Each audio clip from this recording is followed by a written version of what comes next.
Good morning. Thank you for joining us. House Democrats are united and energized. Inflation has now decreased 12 months in a row. The unemployment rate dropped once again to 3.6%, and wages are up compared to last year. And more working age Americans are in the workforce than at any time in the last 20 years. House Democrats and the Biden-Harris administration have built a resilient economic recovery, and we're committed to finishing the job, growing the middle class, and making the American dream available to all Americans. Call it Bidenomics, call it people over politics, just call it effective. On the other side of the aisle, extremism, chaos, and dysfunction continues to be the realm of the day. One of the most far-right members of this body was expelled from a group of conservative members because she wasn't far-right enough. And that's why the American people will continue to understand that House Republicans are dangerous and they're playing a game of one-upsmanship. Who can restrict the most access to abortion care? Who can offer the most devastating cuts to working families and seniors? All to win the favor of one person, one man, the former president of the United States, who the Republican Speaker of the House still refuses to endorse. MAGA extremists continue to hold hostages and are leading the country toward a Republican-led default. Now I'd like to introduce the Vice Chair of the Democratic Caucus, Ted Lieu. Thank you, Chairman Aguilar. And as Chairman Aguilar has stated, the economy is going great. We had some really good news this morning. Inflation is now down to 3%, which is the 12th month of straight declines. In addition, over 13 million jobs have been created. That is more than double the amount that a former president created in his first 3 years in office. And these jobs are now jobs well beyond pandemic job losses. All of the pandemic job losses were recovered as of last July. And so for approximately the last 11 months, you're seeing new jobs created with real wage gains. And this is Bidenomics in action. So what are Republicans focused on? Banning abortions. We saw in the dark of night, Iowa Republicans passed a 6-week abortion ban at a time when many women may not even know that they are pregnant.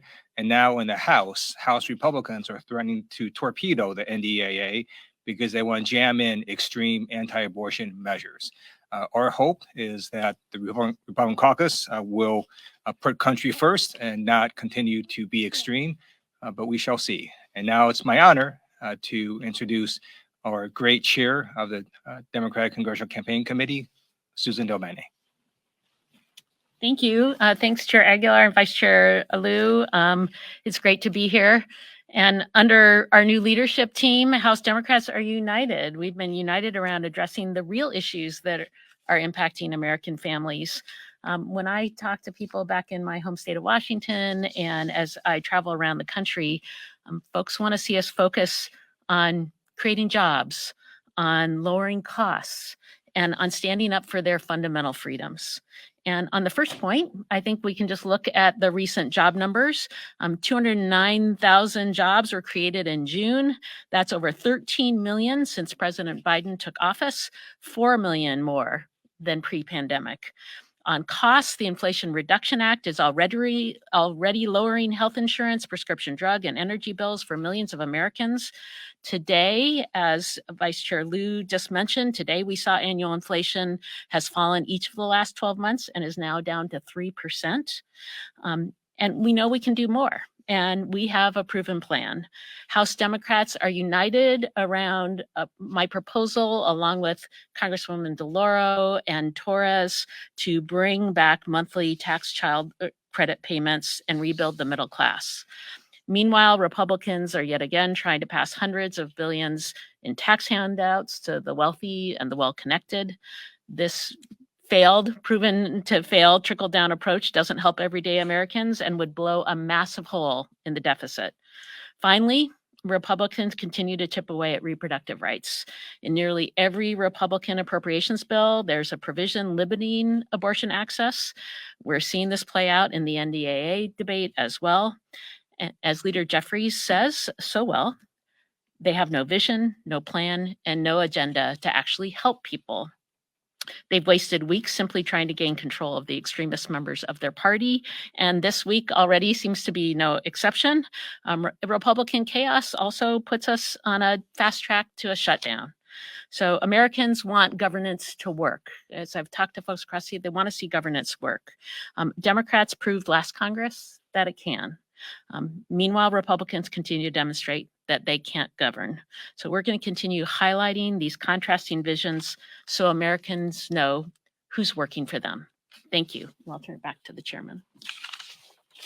Thank you so much. I want to thank Susan not only for her work across the street as chair of the DCCC, but as she highlighted the work that she does in Ways and Means, advocating for the child tax credit. Susan continues to demonstrate what House Democrats stand for each and every day with that proposal. Questions? Nick? Republicans are bringing RFK Jr. to testify next week. How should the party handle him? Well, that could come to, is that on with the coronavirus committee, the weaponization?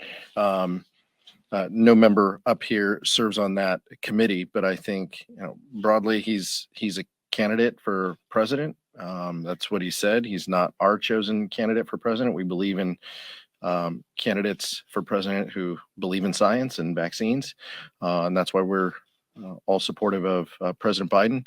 I think he can be treated like any other witness. He has someone with some views. He has a famous last name, but it doesn't have very popular things that he's advocating for, grounded in reality. So a question for the Congresswoman. Republicans, you talked about the Republican efforts to ban abortion both at the state level and then also nationally. House Oversight Democrats will host a forum next week talking about the efforts to ban medication abortion. Like going forward to the campaign and at the congressional level, what can Democrats do in the House to sort of address these Republican efforts going forward as we head into the 2024 election cycle? Well, I think it's clear and more clear every day how much the goal of the Republican Party is to have a nationwide abortion ban, period. That's been true of their efforts, and they keep bringing this up over and over again. The American people are not with them. They want us to protect women's reproductive rights, to protect people's ability to make their own healthcare decisions. And so we're going to continue to hold them accountable. We have important legislation like the Women's Health Protection Act that will continue to push forward. But they keep bringing this issue up. As I was talking, every part of NDAA and appropriations, they keep bringing this up. The American people disagree. They want to see us standing up for reproductive freedom, for rights, and we're going to continue to hold Republicans accountable for the stance that they're taking. I'll just add, in the Appropriations Committee, they advocated a policy rider that would eliminate mifepristone. And it's deeply troubling. But as Susan said, as Chairman Del Bene said, this is about Republicans advocating a nationwide ban. This is not the Republican Party of states' rights anymore. They've been very clear they want a nationwide ban on abortion. Now they all want to follow suit and do 6-week bans, across the board in state legislatures and governors' mansions that they control. It's deeply dangerous, and women continue to fear that they'll be prosecuted for traveling across state lines to receive the care that they are entitled to. Next question. Go ahead. Is there anything in the NDAA that you need to see? Or are there any deal breakers that you're looking at, or is there anything that's concerning to you that Republicans are pushing right now? There's a number of poison pill, policy riders that would be deeply troubling to the House Democratic Caucus. I want to compliment last night Ranking Member McGovern for the work that he did in the Rules Committee. But Ranking Member Adam Smith has just done an amazing job. He and the House Armed Services Committee team and those members putting together a product that was 58-1 at a committee. But instead of carrying forward and to do that, to get that strong bipartisan support, they had to beat back Republican writers that would have harmed the bill. They were able to do that.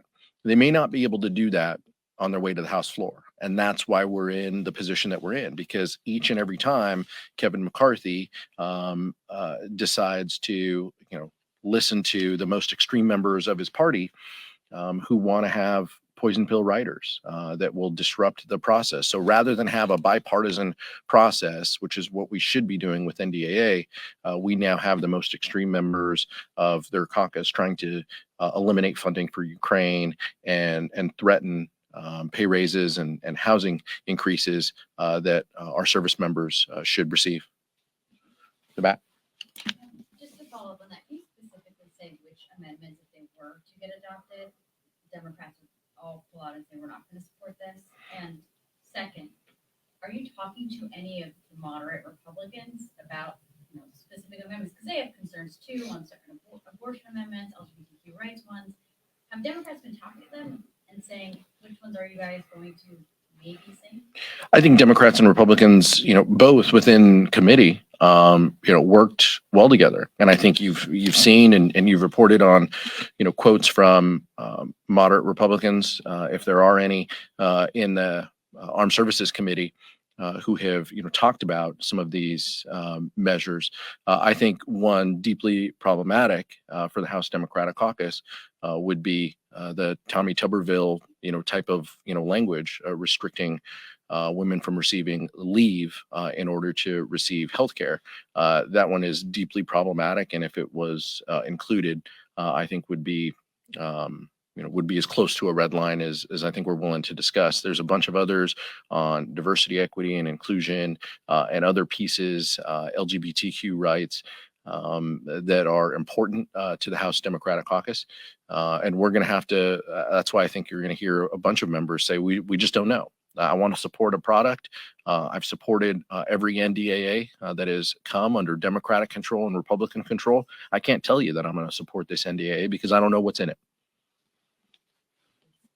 Speaker McCarthy has been clear that he would not do a standalone separate vote on Ukraine funding, which is obviously in the NDAA. A couple of the more conservative Republicans have been kind of pushing for that. Do you think that's a move on his part to, kind of stay strong on that issue and keeping it in the NDAA? And how concerned are you on Ukraine funding being pulled? Well, House Democrats continue to support Ukraine, especially today.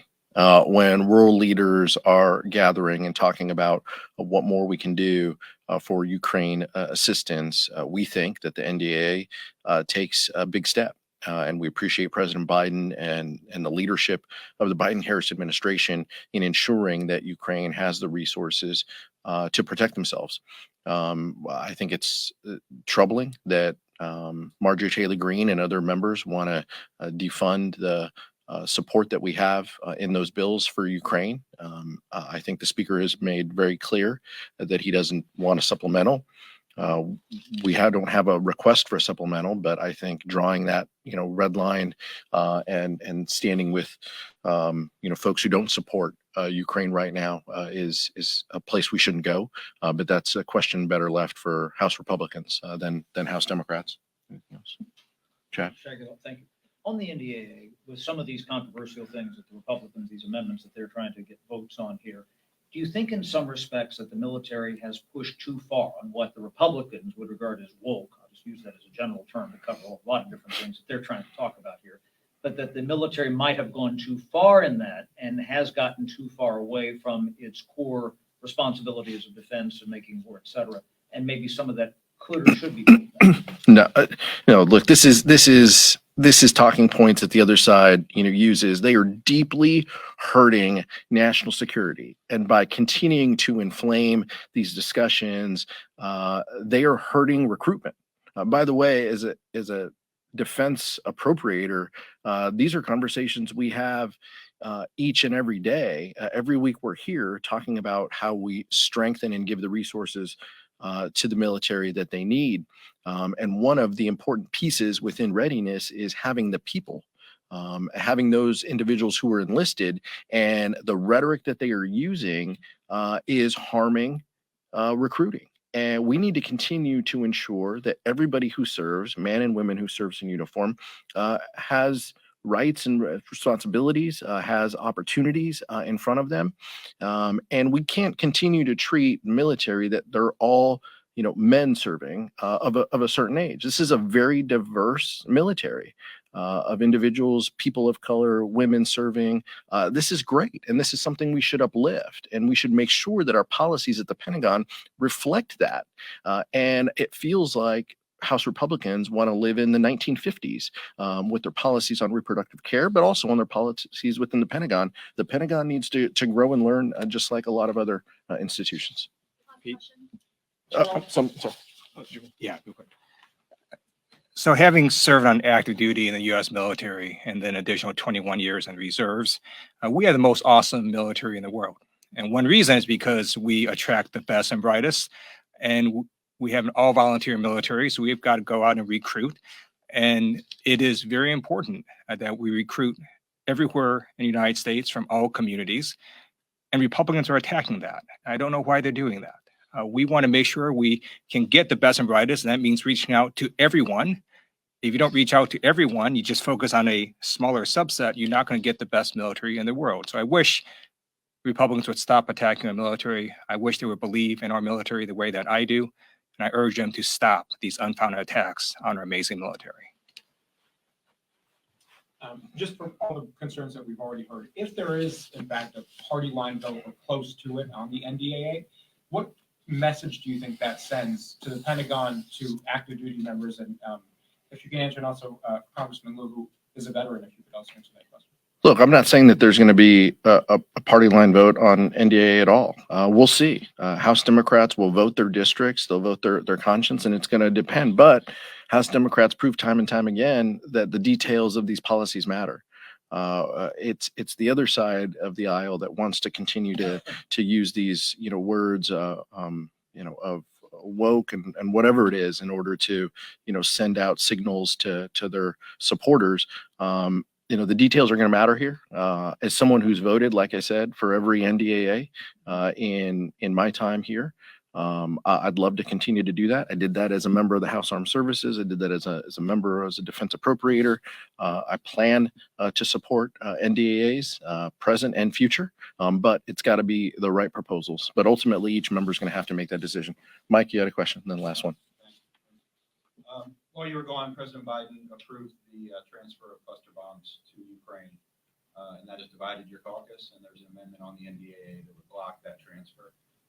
You've heard the concerns. Some of them are, the physical harm that DUDs would pose to kids and others, and then just the erosion of moral authority. You're criticizing Putin for using these types of weapons. Do we lose our moral authority if we use them as well, or allow Zelensky to use them? Where do you guys stand on that issue?